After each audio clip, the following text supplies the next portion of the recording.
pessoal, boa noite. Boa noite, galera.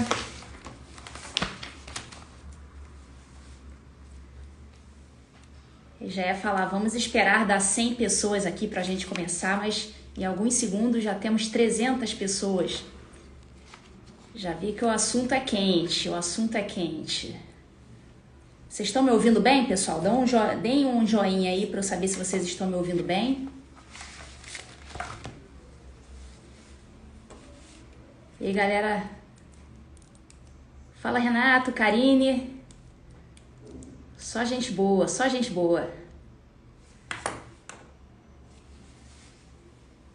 Vamos conversar hoje.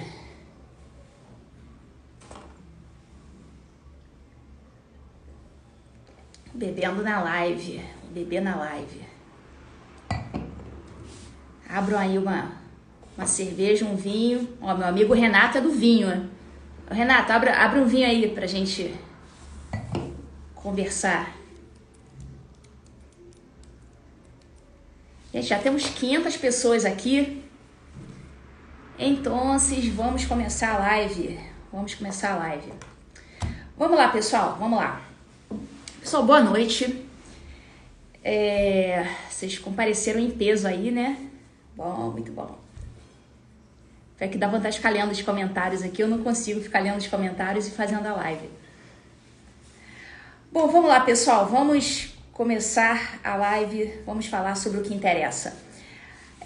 Eu convoquei essa live aqui hoje para a gente falar a respeito dessa big insegurança jurídica. Deixa eu centralizar aqui no quadro. Acho que ficou melhor assim, né?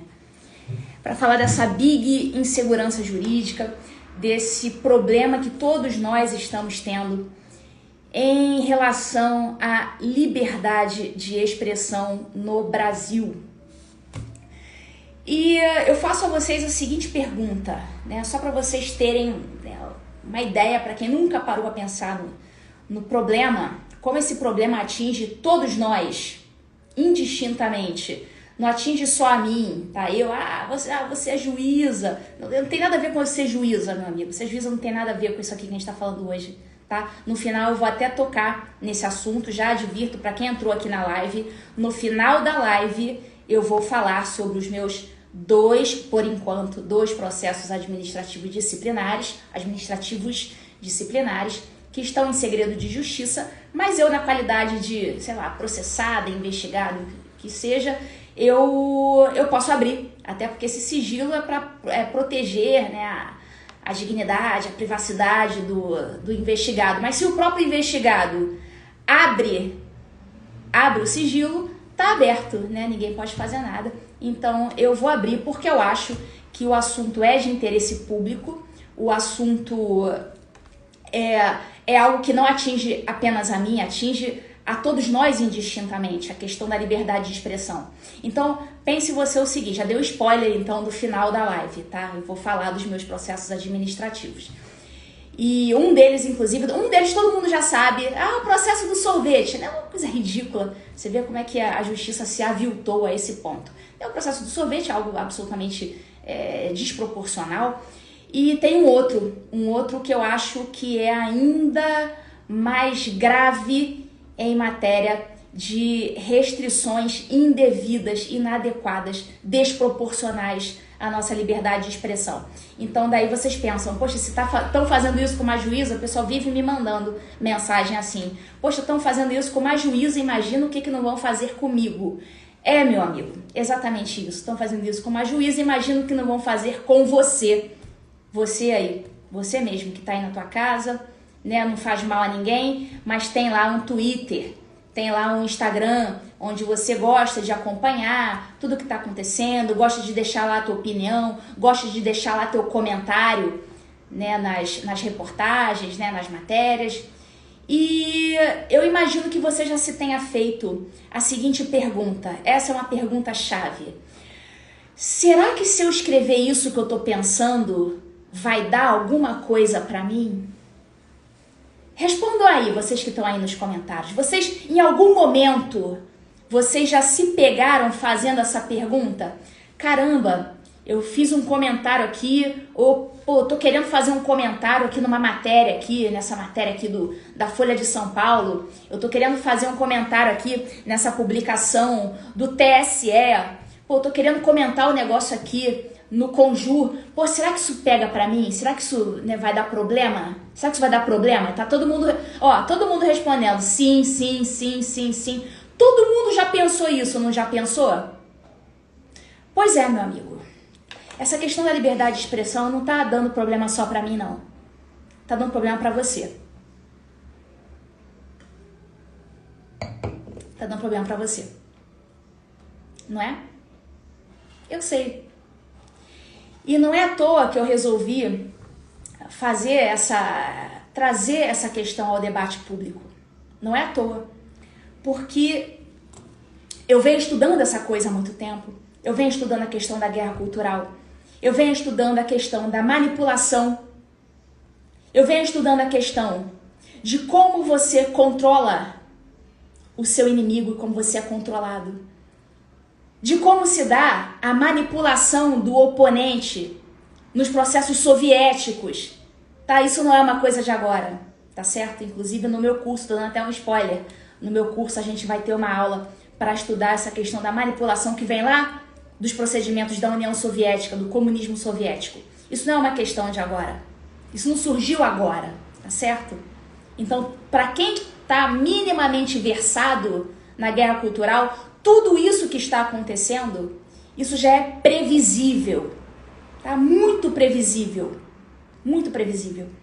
E a gente sabe que isso vai dar ruim, tá? Isso vai dar ruim. Por isso que eu tô aqui botando a minha cara a tapa. Eu podia estar aqui numa boa, meu amigo. Eu podia estar aqui numa boa, ganhando lá meus 30 mil de salário. Ah, juiz, ganha bem. Tá, ganha seus 30 mil de salário, fica na sua, curtindo, tomando teu vinho, tomando teu Nespresso descafeinado, fazendo tua viagem pra Disney. E vocês que se danem. Eu podia estar assim agora, fazendo isso agora, neste exato momento. Podia estar ali deitada na rede na minha varanda. E vocês que se lasquem. Vocês que se lasquem. Eu podia estar fazendo isso agora. Essa poderia ter sido a minha opção de vida.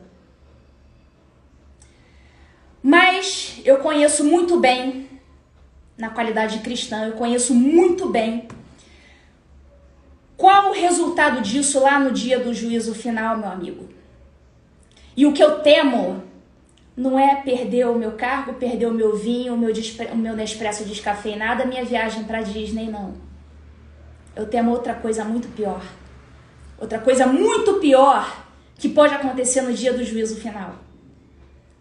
Então aqui eu estou praticamente num movimento egoístico, porque eu estou tentando desesperadamente me salvar. Eu estou tentando me salvar. É isso que eu estou fazendo aqui, não outra coisa. Então, amigos, né, antes que a gente comece a desvirtuar aqui o assunto, vamos começar a entrar no assunto liberdade de expressão. E acho que todos vocês já perceberam que a questão é muito grave e não atinge só aquelas pessoas que estão ali pagando de influencer no Twitter, pagando de influencer no Instagram. Você também, meu amigo. Você vai receber também a cartinha aí do oficial de justiça na tua casa. Você também pode receber a PF na tua casa às 5 horas da manhã. Você também pode vir a ser preso, perder tua liberdade. Não só a tua liberdade de expressão, tua liberdade de falar, a tua liberdade física do teu corpo, liberdade de ir e vir. E tudo começa justamente nessas pequenas supressões de direito que muitos, inclusive, consideram até bom, na verdade. Muitos acham bom. Né? Na história a gente já tem esses exemplos aí para dar e vender. Né? O vizinho lá que denunciava lá na Alemanha nazista, sabe? Lembra da Alemanha nazista? Tinha aquele vizinho que denunciava as autoridades nazistas, aquele vizinho que estava abrigando os judeus para que eles não fossem pegos e não fossem mortos. Aquele vizinho achando que estava fazendo boa coisa, denunciando as autoridades. Aquele vizinho que se achava superiorzão. Não, eu sou um cara superior, eu sou um cara com consciência. Eu vou denunciar o meu vizinho que está escondendo ali os judeus. Afinal de contas, a lei, né, a lei nazista proíbe que se tenha judeus na sua casa, então eu vou denunciar o meu vizinho. Vocês conseguem fazer uma mínima conexão com o que está acontecendo hoje? Um denunciando o outro. Ah, porque o meu vizinho, não, o meu vizinho recebeu ali 3 amigos, está aglomerado, eu vou denunciá-lo. Você consegue perceber que a história se repete? Pois é, a história se repete. A história se repete. Então, pessoal, qual que é a função primordial do direito? Tá? E aqui essa live não é jurídica não, tá? Se você aí não é do direito, você é arquiteto, né, cozinheira, frentista do posto de gasolina, fique na live, tá? Fique na live. Essa live é pra você, tá? Eu não tô falando aqui só pro pessoal do direito, não. Eu tô falando pra você aí, é cozinheira, né, é mecânico, né, médico, qualquer coisa que você faça na sua vida, essa live é pra você, tá? Então, pessoal, o direito, né, por que a gente, né, tem o direito? Por que a gente tem as leis? Tem os juízes, tem os legisladores. Porque a gente precisa de um mínimo de regra para viver. Né? A gente precisa ali viver no mundo mais ou menos ordenado, tá certo? A gente precisa de um mínimo de ordenação, né? Para que a gente não se mate uns aos outros. Então a função primordial do direito, né, segundo, né, a filosofia, seria dar a cada um o que é seu, né? Dar a cada um o que lhe é de direito. Mas não é apenas isso, a função primordial do direito, não é apenas isso. O direito, ele está aqui justamente para apaziguar a sociedade, e não para tacar fogo, e não para tacar gasolina e acender o fósforo. O direito não está aqui para isso. Você percebe? O direito não está aqui para isso. É para apaziguar as relações sociais e também, aí é que tá, dar segurança jurídica, dar segurança para que a gente saiba onde está pisando, dar segurança para que a gente tenha liberdade. Vou fazer uma pergunta para vocês, eu nem vou responder, eu quero que vocês respondam aqui. Vocês acham que o direito, que a justiça como um todo, te dá liberdade para falar o que você quiser? Dentro das 4 linhas, tá? Não tô dizendo que é para você dar liberdade para você xingar os outros, não tô dizendo isso não. Para você simplesmente dar uma opinião. Você se acha na liberdade de dar a sua opinião? Você se acha na liberdade de chegar lá no site, no Twitter do TSE e dar uma opinião, né, a favor da urna auditável? Você acha que você tem liberdade, você se sente realmente, não, eu tenho liberdade para fazer isso, eu estou num Estado democrático de direito? Você acha que você pode entrar lá no Twitter do STF e criticar alguns dos ministros? Eu não estou dizendo xingar, maltratar, agredir, eu não estou falando nada disso. Eu estou falando simplesmente criticar, fazer uma crítica.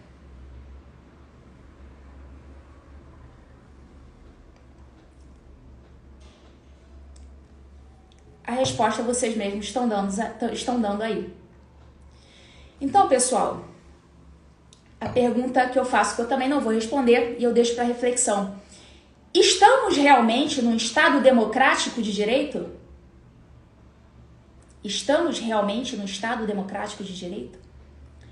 Então, esse problema, senhores, não é um problema só meu, não é um problema do político, não é um problema do promotor, do delegado, do policial. É um problema seu também. Você está inserido nessa situação. E você vai ser convocado em algum momento a dizer se você aceita isso ou se você vai fazer questão de falar. Se você vai fazer questão de fazer valer o teu direito, a tua liberdade de expressão. Então, senhores, a justiça, ela serve também e principalmente para a garantia das nossas liberdades. Para isso existe o direito, para garantir que a gente seja livre. E é óbvio, a liberdade nossa, né, termina quando começa do outro. Aqui não é para ninguém sair xingando os outros, não é ninguém sair agredindo os outros. Isso não é liberdade, isso é crime. Tá? Simplesmente ter liberdade de falar o que se quer. A liberdade de expressão, senhores, pensem o seguinte: liberdade de expressão é você poder falar, criticar, fazer valer suas ideias, sua ideologia, sua religião, poder falar disso livremente, sem que venha a botina do Estado e esmague a tua cabeça e mande você parar. E saber viver num Estado liberto, saber viver a liberdade de expressão, significa saber conviver com as opiniões que são diferentes da sua e não apenas diferentes, são diametralmente opostas às suas. Muitas vezes que lhe são desagradáveis, incoerentes e até mesmo repulsivas. Você acha o quê?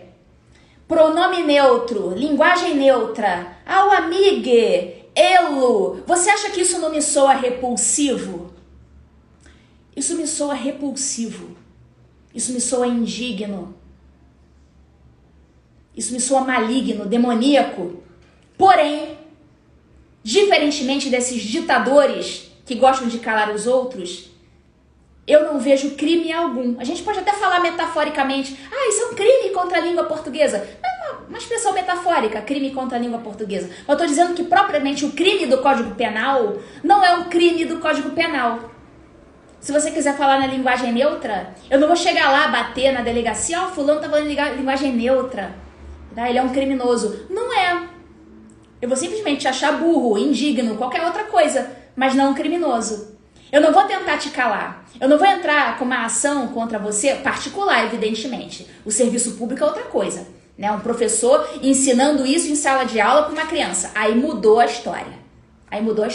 Aí é se valendo de uma autoridade para ensinar coisas que estão em desacordo com a nossa língua. Aí é outra coisa. Mas se você aí dentro da tua casa, no bar, com teus amigos, quiser falar em linguagem neutra, dane-se, o problema é teu. Eu não vou tentar te calar. Eu só vou te achar burro, só isso. Mais nada. Só isso. Eu não vou tentar te calar. Essa é a diferença entre mim e vocês, ditadores. Essa é a nossa diferença. Eu não vou te considerar um criminoso porque você falou em linguagem neutra. Ideologia de gênero, por exemplo. Eu acho indigno, acho maligno, acho demoníaco. Acho que não tem que ter. Porém, o sujeito que defende a ideologia de gênero, eu acho que ele tem todo direito de defender a ideologia de gênero. Ele vai ser um criminoso. Eu posso achar aquilo indigno e repulsivo, como de fato acho. Mas eu não vou tentar colocá-lo atrás das grades. Essa é a nossa diferença. Essa é a diferença entre a pessoa que sabe viver em sociedade e o ditador, o sujeito mimado, que não consegue viver circundado de opiniões diferentes das suas. Essa é a nossa diferença. Então, hoje em dia está tudo muito claro. Quem defende a liberdade e quem quer calar o outro. Quem não tem condição de viver em sociedade porque não tem nenhuma habilidade para viver com ideias diferentes das suas. Hoje isso se tornou muito claro. Percebam. Vocês concordam com isso? Então, pessoal, a liberdade é a liberdade para expor os seus pensamentos, ideias, convicções e também viver em harmonia com pessoas que têm posicionamentos diferentes. Isso não quer dizer que não deva haver debate. O debate de ideias vai existir. A nova ágora né? Lá a ágora grega em que as pessoas discutiam as coisas da polis. A ágora hoje, meus amigos, é aqui, é a rede social, é o Instagram, é o Twitter. Essa é a nova ágora do momento, é onde os debates estão sendo travados. Impedir isto é interditar o debate. Quem tenta impedir isso é apenas um ditador, um mimado que não consegue tolerar ideias diferentes das suas. Quer atacar a ideia? Ataca a ideia, não tem problema. Vamos pro debate, vamos pro fight. Fight no âmbito das ideias. Vamos pro fight. Não é tentar calar o outro. Usar, de repente, da sua autoridade para calar o teu oponente. Isso é indigno e isso é aviltar o papel que se espera da justiça. Isso é o aviltamento total, é a justiça exposta. É o cadáver putrefato e insepulto exposto em praça pública. Isso que se tornou a justiça hoje. Porque a justiça precisa justamente garantir que a gente tenha tranquilidade, que a gente tenha paz. E a gente tenha paz para expressar as nossas opiniões, as nossas ideias, as nossas convicções, sem ter medo de que a botina do Estado esmague a nossa cabeça e mande a gente calar a boca. Isso não é papel da justiça. A justiça tem que fazer justamente o contrário. Na dúvida, a regra é a liberdade. Na dúvida, a regra é a liberdade. Se não há lei que te proíba, não cabe à justiça mandar você calar sua boca. Isso é indigno. Isso é o aviltamento. Isso é o aviltamento do judiciário. Isso não pode ser admitido. Isso não pode ser admitido. Então, pessoal, o Poder Judiciário não pode interditar o debate. O Poder Judiciário não pode interditar o debate, tá? Então, o medo de opinar na internet é um sintoma de algo muito grave, muito grave. Eu participei de um livro chamado O Inquérito do Fim do Mundo, não sei se vocês conhecem este livro aqui, tá certo? Muita gente comprou. Ele chegou a ficar em primeiro lugar na categoria Direito da Amazon. E, coincidência ou não, isso aconteceu no dia da prisão do deputado Daniel Silveira. No dia seguinte, esse livro ele foi para primeiro lugar na categoria Direito da Amazon. O que também é sintomático. É sintomático. Para quem sabe ler, um pingo é letra. Este livro teria ido para primeiro lugar na Amazon, na categoria Direito, no dia da prisão do deputado Daniel Silveira. Para quem sabe ler, um pingo é letra. Para quem sabe enxergar nas entrelinhas, para quem sabe ler os acontecimentos, você já consegue ter um panorama aí de como a sociedade enxerga certos acontecimentos provenientes da seara jurídica. Tá certo? Então, a minha pergunta é a seguinte, pessoal. Esse livro aqui. Esse livro aqui também. Pessoal, vocês estão me vendo? Estão me ouvindo? Voltou? Me avisem aí se voltou.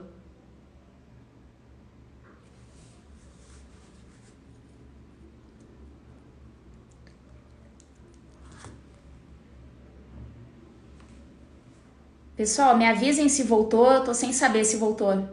Apareceu uma mensagem. Um momento você não está usando o aplicativo. Voltou, né? Opa, beleza.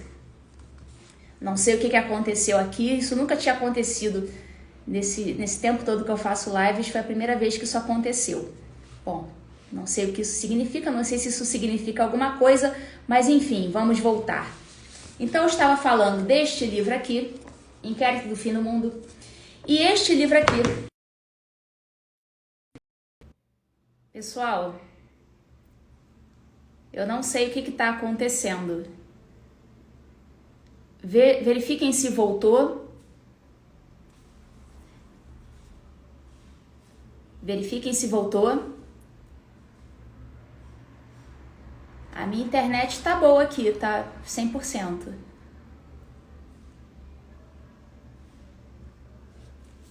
Bom, vamos lá. Não vou mostrar livro, então? Tem um outro livro chamado Sereis como Deuses, o STF e a Subversão da Justiça, também organizado pela doutora Cláudia Piovesan. Então nós temos livros, hoje em dia, que expõem claramente, né, sem amarras, expõem essas fragilidades do nosso atual sistema de justiça. Então minha pergunta é a seguinte: estarei eu ainda autorizada a escrever livros com esse teor? Fazendo críticas contundentes às decisões do STF, ao comportamento, não só eu como outros juristas, né, participamos desse projeto Inquérito do Fim do Mundo, e o outro livro também, Sereis como Deuses. Estamos nós ainda autorizados a escrever esses livros? Estamos nós ainda autorizados a dar aulas? Estamos nós ainda autorizados a fazer palestras, né, mostrando o nosso posicionamento devidamente fundamentado? Estamos nós ainda autorizados a utilizar o recurso da língua portuguesa chamado ironia? Vocês vão ver que a gente está tendo um problema sério com este recurso estilístico da língua portuguesa, a ironia. A ironia está sendo criminalizada no Brasil. Se você usar de ironia, as pessoas está sendo irônico, sarcástico, como se isso não fosse um recurso estilístico de comunicação, que, aliás, é muito eficiente. Eu uso demais esse recurso. Faz parte da minha estética linguística. O recurso da ironia, o recurso do sarcasmo, eu uso muito. Até isso vão criminalizar? Até o sarcasmo? Até a ironia? Então, nesse livro, pessoal, eu escrevi um artigo onde eu mostro vários erros, eu e os outros juristas também, onde nós mostramos vários erros, né, em relação ao chamado inquérito inquérito das fake news, que, a meu ver, o nome mais correto seria Inquérito do Fim do Mundo, né? Até porque até agora eu não faço a menor ideia de qual foi a fake news que originou aquilo ali. Até agora ninguém me disse qual que é a fake news, então eu prefiro chamar de Inquérito do Fim do Mundo, que foi o nome também utilizado pelo ministro Marco Aurélio. Então, o inquérito em que a gente expõe claramente no livro que faz perseguição a críticos, perseguição a hashtags, a opinião, memes. Vocês já chegaram a pensar nisso um segundo? A criminalização da hashtag do meme. A que ponto chegamos? A que ponto chegamos? Isso é um aviltamento total. Isso é um aviltamento. Então, pessoal, nesse artigo eu falo a respeito de um livro chamado Hitler e os Alemães, do filósofo Eric Voegelin. E o Eric Voegelin, ele explica nesse livro que ele fez uma pesquisa, né, após terminar a Segunda Guerra. Ele começou a fazer uma pesquisa a respeito do que os professores lá na Alemanha tinham escrito a respeito dos horrores do nacionalsocialismo, né, dos horrores do nazismo na Alemanha. E ele descobriu o seguinte, que quase ninguém tinha falado nada. Os professores se calaram, eles fecharam a boca, eles não falaram nada. Ele teve muita dificuldade de encontrar textos, artigos que falassem mal dos horrores do nacionalsocialismo de Hitler. E esse foi um dos motivos pelos quais nós resolvemos correr para escrever esse livro. Justamente porque a gente conhece a história e a gente sabe o quanto que essas pessoas acabam se calando por medo. Então a gente resolveu deixar o registro histórico, que já se espalhou, agora não tem mais como recuperar, isso já se espalhou. O livro, né, foi um sucesso de vendas, tá certo? Então não vai acontecer aqui no Brasil o que aconteceu inicialmente na Alemanha, né, que foi devidamente denunciado pelo Eric Voegelin. E ele diz que, passado o horror da guerra, aqueles jovens mal sabiam o que havia acontecido, simplesmente porque as pessoas não denunciavam, as pessoas não falavam nada. Os profissionais do direito e os professores não falavam nada. Por isso que aqueles horrores aconteceram. E só por conta de uma meia dúzia de gato pingado, isso veio à tona. Por isso que eu sei exatamente o que eu estou fazendo. Eu posso perder tudo aqui nesse mundo. Mas eu pretendo realmente chegar lá no meu último dia e não ter muitas contas assim a prestar. É por isso que eu tô aqui. Então, pessoal, essa proibição de liberdade de expressão, a gente vê muito, sabe aonde? Na Venezuela, na Coreia do Norte, em Cuba, onde a luta pela liberdade é inconstitucional, é criminosa. Nesses países, Cuba, Venezuela, Coreia do Norte, quem vai à rua, quem clama pela sua liberdade é um criminoso, está violando a Constituição. Vocês conseguem fazer algum paralelo com o que está acontecendo aqui no Brasil? Então, tem uma meia dúzia de gato pingado que está falando isso. E eu tenho muito orgulho de fazer parte dessa meia dúzia de gato pingado. Eu tenho muito orgulho de ser aluna do professor Olavo de Carvalho. Eu conheci, assim que eu passei no meu concurso da magistratura, eu podia ter passado no concurso e ter falado assim: opa, passei no concurso, eu sou a sabichona, eu sou a bambambam. Mas sabe o que eu fiz? Eu fiz o contrário. Assim que eu passei no concurso, eu conheci, algumas semanas depois, o professor Olavo. E eu falei o seguinte: eu não sei de porcaria nenhuma. Eu sou uma idiota. E dali, eu comecei a estudar aquilo. Eu fui apresentada a uma visão de mundo que eu desconhecia. E eu resolvi, durante todos esses anos, estudar aquilo, entender aquilo que eu não entendi inicialmente. E quando eu percebi que o pessoal do direito, e até as outras pessoas também, não só o pessoal do direito, o pessoal das outras áreas, percebi que eles não estavam entendendo exatamente o que estava acontecendo, porque essas coisas não são dadas na faculdade, essas coisas são sonegadas do debate público, isso não sai no programa da Fátima Bernardes, isso não sai na Folha de São Paulo. Quando eu percebi que isso acontecia, eu vou ter que fazer alguma coisa. Então dali eu comecei a compilar, eu tentei pensar o que eu poderia fazer, e daí até que surgiu a ideia de montar o curso Direito à Guerra Cultural, que inclusive foi dado, né, eu gravei as aulas, o curso foi dado todo em linguagem leiga, justamente para que qualquer pessoa consiga entender o que está acontecendo. Para o pessoal do direito vai ser maravilhoso, evidentemente, maravilhoso. É óbvio que quem assistir, né, já vai dar um passo à frente de todos os demais, que eu não tive.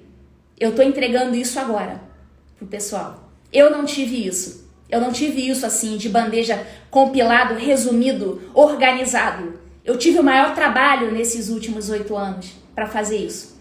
Então, por isso que eu resolvi fazer esse curso, né? Que aqui, quem me acompanha aqui pelo Instagram vai ter todas as notícias, tá? Já tá muito no forno para ser lançado.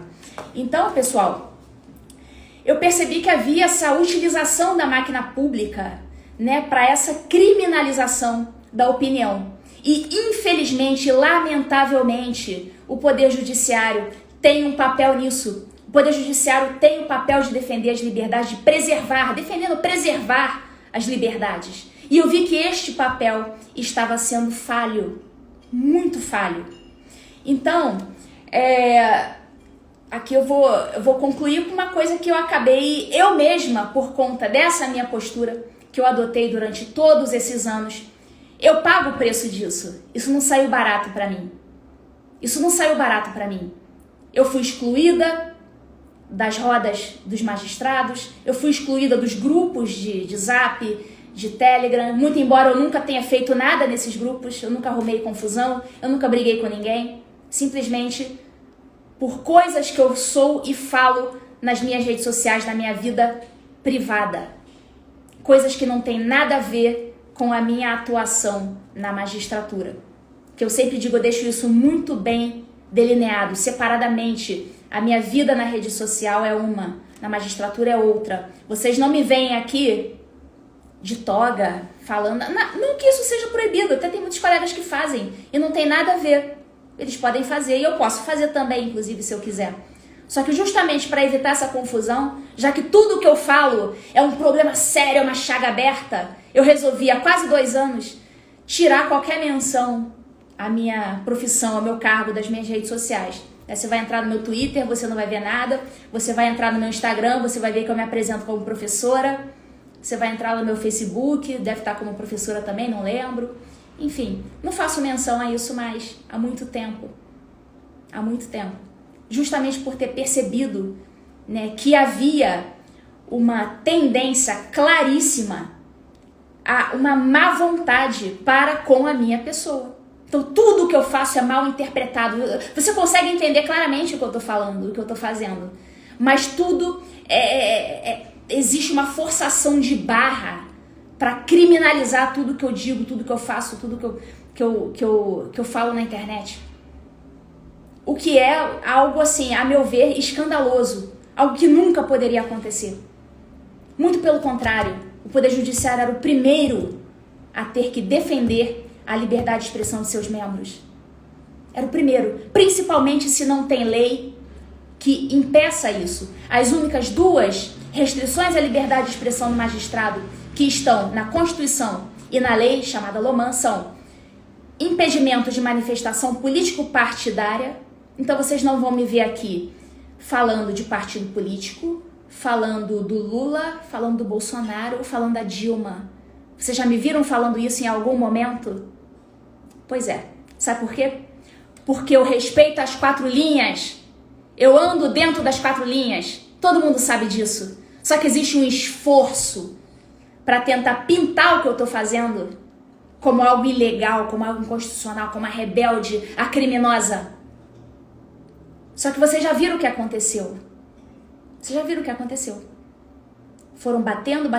O povo tá vendo o que tá acontecendo. O povo tá vendo. Eu só fui aumentando.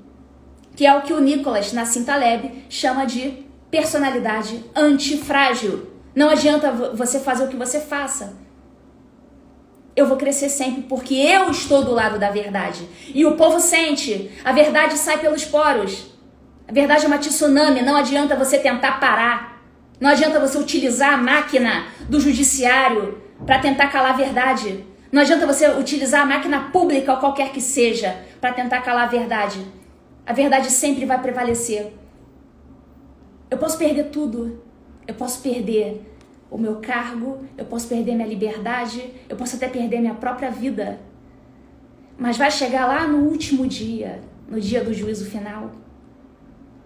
E eu nunca vou ter do que me arrepender. Nunca vou ter do que me arrepender. E eu sei exatamente, como cristã, a consequência daqueles que se omitem. Os omissos têm um lugar muito quente esperando no inferno. Então você omisso, você mesmo, omisso e covarde, você tem um lugarzinho muito quentinho esperando para você. Você vai preservar tudo aqui. Você vai preservar o teu cargo, você vai preservar a tua liberdade, vai preservar a tua vida, vai preservar a tua viagem para Disney, vai preservar a escola particular dos teus filhos. Mas a gente se encontra lá no último dia. E lá no último dia eu quero ver. Lá no último dia eu quero ver. O que vai resultar dessa tua omissão? O que vai resultar dessa tua covardia? Pensa nisso. Pensa nisso.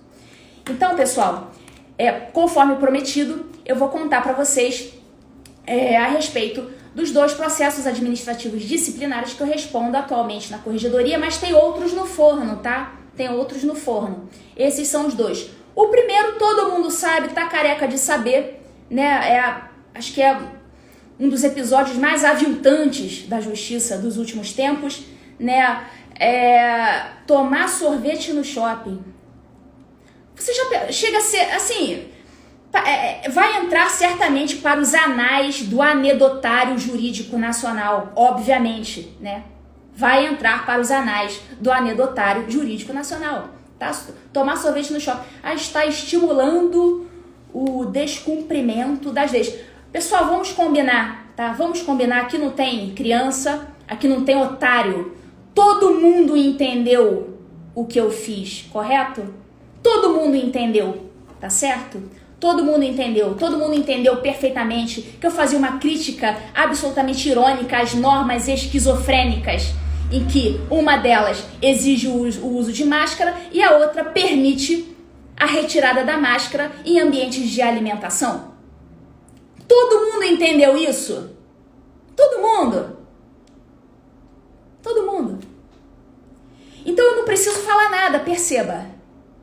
A justiça está se aviltando sozinha. Sozinha.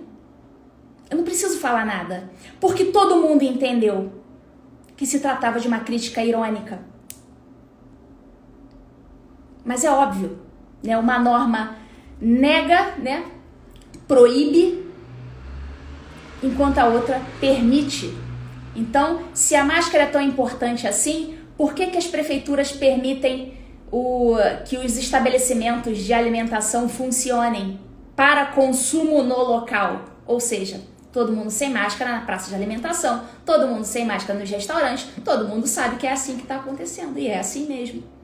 Não é correto? Não é isso?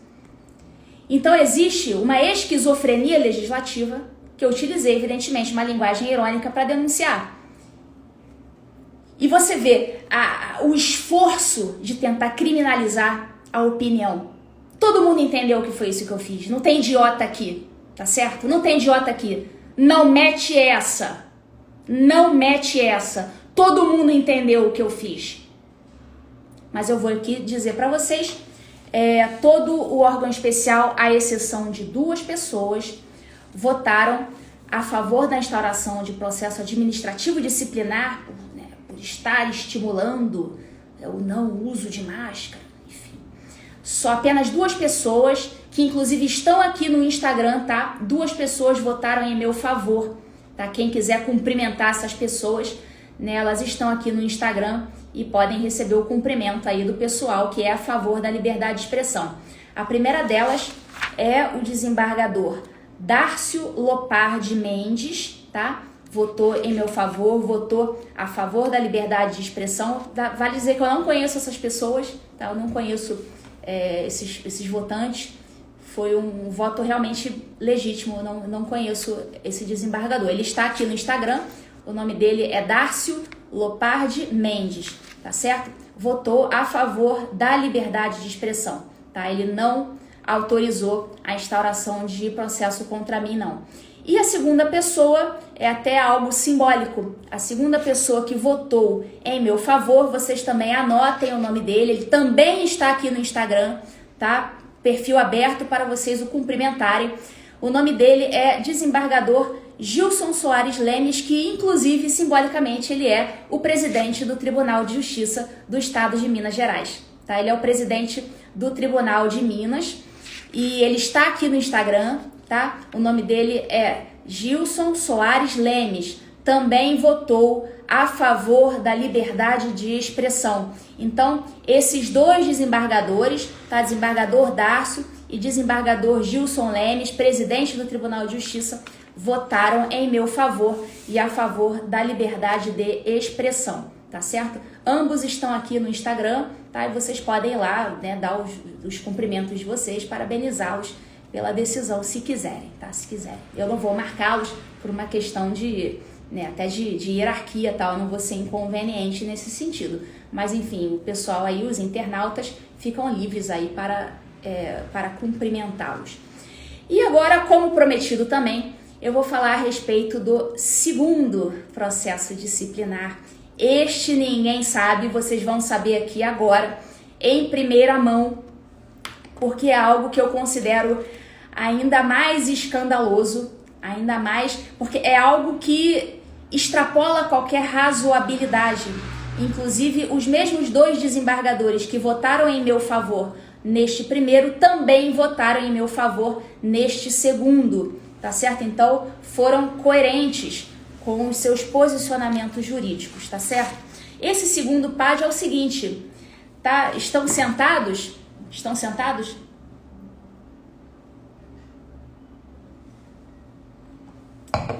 Estão sentados? Então vamos lá, pessoal. Segundo PAD foi o seguinte. Sabe o Twitter? Eu tuitei uma opinião a respeito de um procedimento da Lei Maria da Penha. Isso aí. E eu vou dizer exatamente qual foi o tweet criminoso, terrível que eu escrevi, algo absolutamente alucinante. Lá vem bomba, eu escrevi, lá vem bomba. O terrível tweet, né, que violou todo o decoro que se espera de um magistrado, algo realmente terrível, né? Se segurem na cadeira, pessoal. Olhem o crime que eu cometi no Twitter. Olhem o crime que eu cometi no Twitter. Eu vou ler na íntegra, palavra por palavra, vírgula por vírgula, tá? Qual foi o tweet criminoso? O tweet foi o seguinte.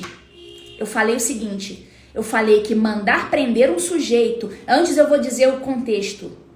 Contexto, sabe aquelas mulheres que fazem denúncias contra os caras na forma da Lei Maria da Penha? Dizem, o cara me estuprou, o cara me bateu, o cara fez isso, o cara fez aquilo. Sabe essas mulheres? Mas que o cara não fez nada disso? Sabe quando a mulher, ela faz uma denunciação caluniosa contra um cara, que é algo que está se tornando super comum? Esse é o contexto, assim, esse é o contexto. Aí eu fui lá e escrevi um tweet para falar disso, né, a respeito dessas mulheres que fazem denúncias contra os caras na Lei Maria da Penha, sem que os caras tenham feito alguma coisa. Aí o tweet criminoso foi o seguinte, tweet criminoso, pessoal, vamos lá. Mandar prender um sujeito, a minha opinião, eu falei que mandar prender um sujeito por estupro, lesão corporal, qualquer crime, na forma da Lei Maria da Penha, com base apenas na palavra da vítima, é uma das coisas mais irresponsáveis que um juiz pode fazer no exercício das suas atribuições.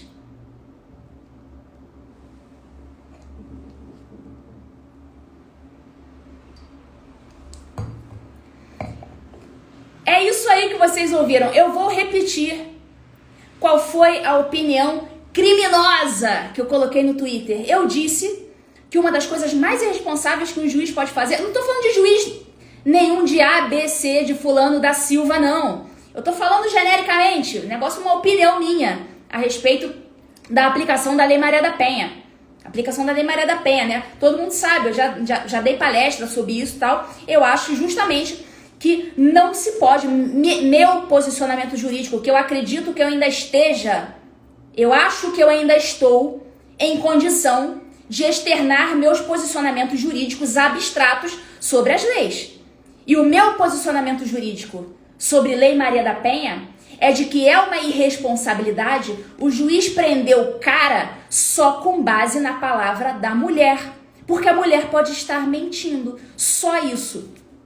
Eu vou ler de novo o Twitter criminoso. Mandar prender um sujeito por estupro, lesão corporal, qualquer crime na forma da Lei Maria da Penha, com base apenas na palavra da vítima, é uma das coisas mais irresponsáveis que um juiz pode fazer no exercício das suas atribuições. Este foi o tweet. Este foi o tweet. Pessoal, é sério, isso aqui não é brincadeira, tá? Isso não é brincadeira. Foi aberto um processo administrativo disciplinar por conta deste tweet. Argumento: ela emitiu juízo depreciativo sobre despachos, votos e decisões. Não é permitido ao magistrado externar de forma desrespeitosa e depreciativa seu inconformismo com as decisões que, segundo seu entendimento pessoal, se mostrem equivocadas. Pessoal, decisão de quem que eu critiquei? Qual o nome do juiz que eu critiquei?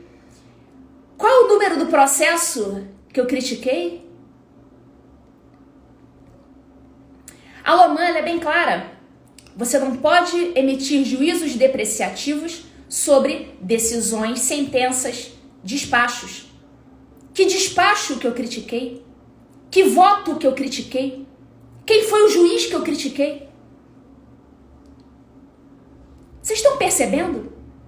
Eu dei uma opinião sobre o meu procedimento de Lei Maria da Penha, como eu enxergo, como as coisas devem acontecer no procedimento Maria da Penha. Você não pode emitir juízo depreciativo sobre a decisão do teu colega. Ah, o juiz fulano de tal, da comarca tal, tá decidindo tudo errado, ele é burro. Isso você não pode fazer. Que juiz que eu critiquei aqui?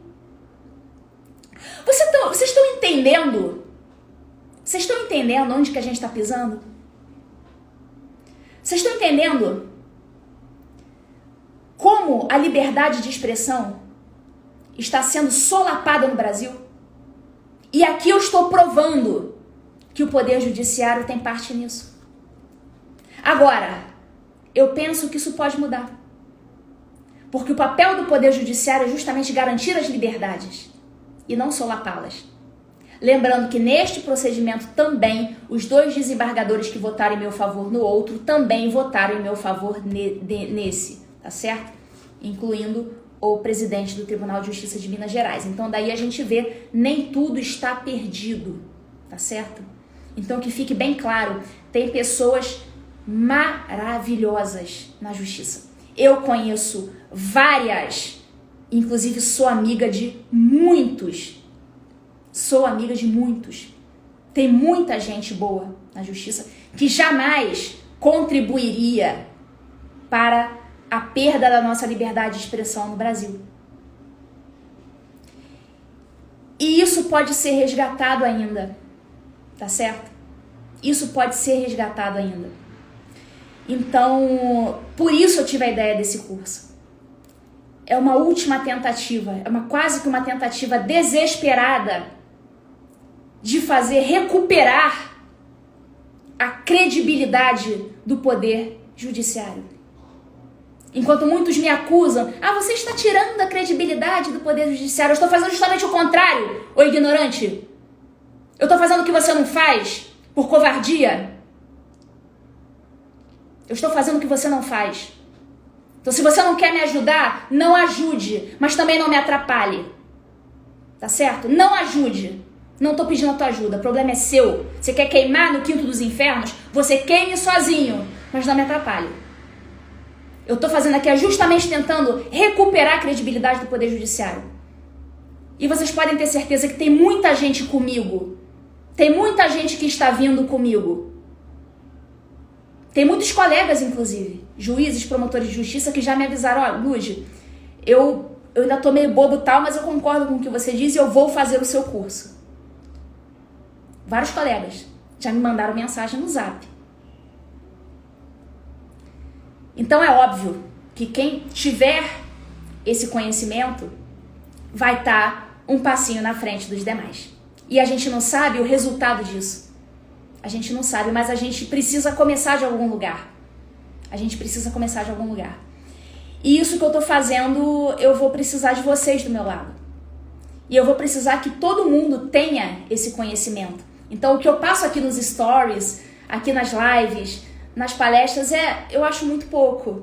Eu acho muito pouco. Eu sei que, às vezes, né, eu dou muita informação para vocês, mas eu sei que tem muito mais para passar. E por isso que eu resolvi bolar esse curso. É como se eu tivesse deixado um legado para o mundo. O que eu posso fazer aqui? Então, isso é a verdadeira guerra cultural. Então, estão me batendo, me dando porrada, me dando cacetada de um lado, mas eu também vou dar uma cacetada de outro. E esse curso é a minha contribuição na guerra cultural. E quanto mais gente fizer, mais gente entrar, penetrar no mundo jurídico com esse tipo de conhecimento, com esse tipo de mentalidade, mais a gente vai ter chance de reverter esse estado crítico, esse estado calamitoso de coisas no Brasil. Então é isso, pessoal. Então tá aqui cumprido com o combinado. Eu vou colocar as portarias de instalação de PAD com os respectivos votos dos desembargadores, tanto os que votaram em meu favor como os que votaram contra. Eu vou colocar lá no meu canal, lá daquela outra rede social, sabe? Aquela do aviãozinho de papel, né? Que o Instagram não gosta que a gente fale. Então eu vou colocar lá. Vocês entrem lá e quem tiver interesse em estudar essa questão da liberdade de expressão no Brasil e utilizar isso como um leading case, vocês, a partir de agora, já estão liberados aí, já vão ter acesso irrestrito a essas portarias de instauração. Então, beleza, pessoal. Obrigada aí pela companhia de vocês, né? Tivemos mais de 1000 pessoas aqui acompanhando até o final. Isso aí, e dentre as pessoas que entraram e saíram da live, vai ter sido muito mais do que isso. Eu vou saber agora quando eu encerrar, mas pelo menos mais de 1000 pessoas permaneceram comigo até o final aqui. E agradeço demais a companhia de vocês e a consideração de vocês, porque eu sinto muito o carinho de vocês nas redes e isso pra mim é crucial, assim, é um combustível para que eu possa continuar. Tá certo, pessoal? Obrigada, fiquem todos com Deus. Tchau, tchau.